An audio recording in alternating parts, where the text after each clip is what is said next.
So hello everyone. In this video, we're going to be focusing on how to solve the problem Bracketex.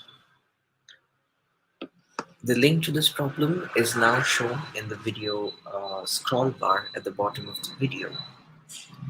So without further ado, let's begin with the problem description. So given a bracket sequence of length L, you want to determine if it's valid.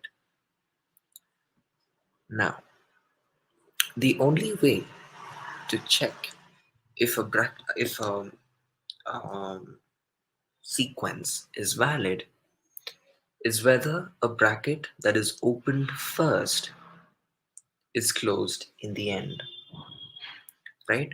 So it has to be like a stack. Let's say the first we opened a round bracket, then we opened a square bracket, and then we opened a curly bracket. When you're closing it, you have to close the curly bracket first, then the square, and then the round. So it's like a stack. So we're going to be using the stack data structure in this problem. If you take a look at the limits, for all tests, each of the character will be either a square bracket, a round bracket, or a curly bracket. So this made things easier without using the double quotes or quotes, which would make it harder to do. We also have about 5 subtasks, the fifth one being the sample test cases. The first one, which is a string of length 4,000 and 100,000 and 100,000. This 100,000, however, has only round brackets.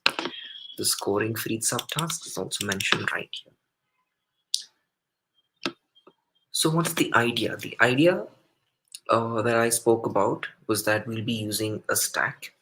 We'll keep track of the brackets that were opened, and if in that sequence itself the brackets are being closed, we will tell that it's a valid sequence, otherwise it will be an invalid sequence. So let's have a look at the solution. So here in the first line of input, what I'm doing is number of brackets. I'm taking that as the input. The string containing the brackets will be stored inside of S. The stack that I just spoke about is going to be the stack which has to store a character data type, because each bracket is going to be one character. So I'm going to explain the logic for the round bracket only, because the logic is same for the square and the curly brackets. Only difference being I've used square brackets instead of curly or round. So for the round brackets, we first take a look at the string.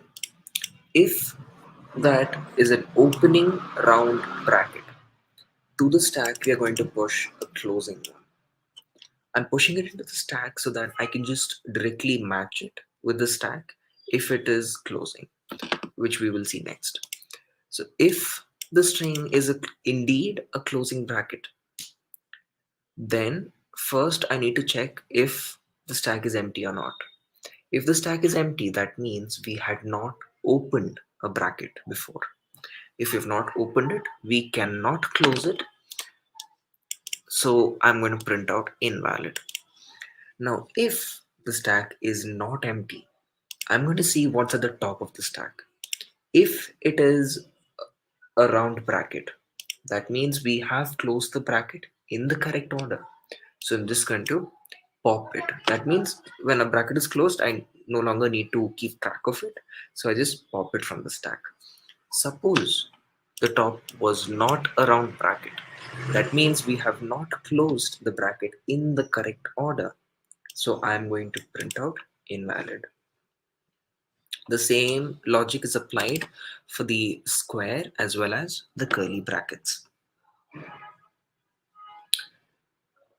In the end, what I'm also going to check is if the stack size is greater than 0. That means if there is any element left in the stack, that means there is a bracket which we haven't closed. And in that case, we will have an invalid input. Now, if the stack size is 0 and it has gone through this full loop as expected, then then the sequence of brackets will be a valid sequence. See, these are the three test cases that were given on the website. I've also added a fourth test case, which is the differentiating test case, which most of us fail to understand. So let us run through each of the test cases and see if it's giving the correct output. You can see it's done in 25 milliseconds and it has given the correct output. This one also gives a correct output. Yeah.